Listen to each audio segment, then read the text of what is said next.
Chefsheet Tutorials 2. Creating an inventory.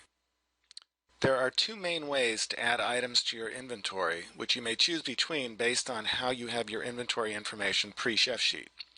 You can add items through the interface you see here, one by one, or you can import large lists of items using a spreadsheet file by clicking the button here. I'll first show you how to add items one by one. Our theoretical restaurant, Chez Chefsheet, is located at 24 Willie Mays Plaza in San Francisco, which is a big place. Because of the size of our fake restaurant, we have many rooms, shown here. When you add a product to your inventory, you will add it to one, two, or all, as many rooms as you wish, to count the item in. Any same item counted in a different room will be added with the same items counted in other rooms. The first item I'll add to my inventory is Anchor Steam Beer. Chefsheet is searching its database of items to find matches. If I don't find a match, I can just simply create a new item by typing a new item name. Anchor Steam Beer, it's defaulted to a bottle unit. Chez Chefsheet is a big restaurant and it must buy its Anchor Steam by the case. So we set that to a case. We now select the rooms that we store Anchor Steam in, both bar stations and the liquor room. So we've selected 3 rooms. We can add a new room by clicking the Add New Room button. I will then select my vendor for Anchor Steam. Chefsheet has many vendors already in the system, shown here. All of these vendors are located within 200 miles of Chez Chefsheet. Above this list are vendors that were created for Chez Chefsheet. If you don't see your vendor on the global list, you can always add it by clicking the blue button here. I'm going to use Morris Distributing. I must now choose a category. Much like the vendors, Chefsheet has both global categories, which are available to all users, and local categories, which have been set up just for Chez Chefsheet. I can add new categories by clicking the Add New Category button. I'm going to use a global category, beer. When I now click Add, I'll see my item appear 3 times, representing the 3 rooms I have selected. I can now click on any of these 3 rooms and see Anchor Steam located in each one of these rooms. From the All view, I can see it 3 times with the color code and the initials delineating which room each item is located in. LR for liquor room, B2 for bar 2, B for bar. Next, I'm going to add another beer. When I click over here, it stops trying to search.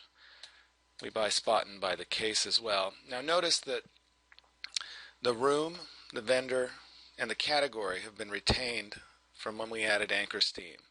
This is so you can add a large number of similar items without having to set all of the variables each time. So now when I click Add, the item appears 3 times here, representing the 3 rooms, and we can also see that we have a new item in each one of these rooms. Now that there are a couple of items in the various rooms, I can show you how to order your items.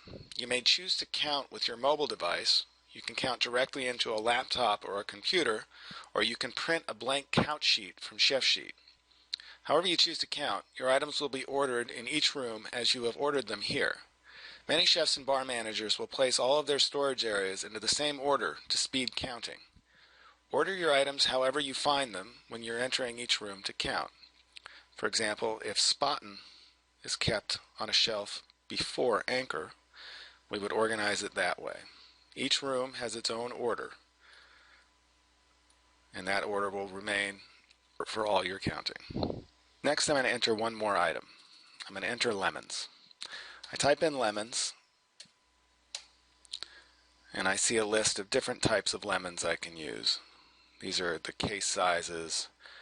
I don't have the specific information, so I'm just going to choose the generic lemons, which we do buy by the pound, which is the unit. Now, we don't keep the lemons in the liquor room, though. We keep them in the walk-in. So the 2 bar stations are going to remain, but I'm going to change the room to the walk-in as well. And these come from Greenleaf Produce, and we consider lemons to be part of the produce category for Chez Chefsheet. Now when I click Add,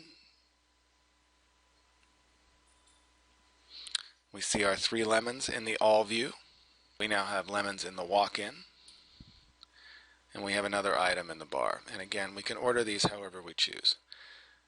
So the lemons will be the first item we count in bar 1, Spaten will be the second, and Anchor Steam will be the third. Now I'm going to show you on the mobile app how to count these items. Now to take a quick look at the mobile app, to Chefsheet Mobile, and we're going to select Chez Chefsheet as our restaurant. We see the inventory that we created, and now we're presented with the rooms that we've been working with.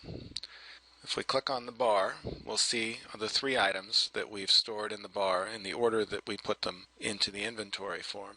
Click on your item, select your count, and simply scroll to the next item by pushing the screen to the left or right or using the arrow keys. When you get to the last item, you click Done, and the counted items will move from the top to the bottom of your display, and you've just counted 1 room of inventory. In the next video, you can see how to import large amounts of items using the import function, and in a later video you can see more features of the mobile app. Consider each of these inventories to be a self-contained data point, meaning that you can divide these however you like. If you'd like to count food inventory independent of liquor inventory, then create your inventory as such. If you'd like to count them all together, you can divide your liquor and food into different rooms and count that way. The totals will be independent for each inventory, and we'll look at reports in a later video. Totals counted in an inventory will remain for just that one inventory and do not affect the others. Changing the price of an item in one inventory will change the price of that item in all of your inventories.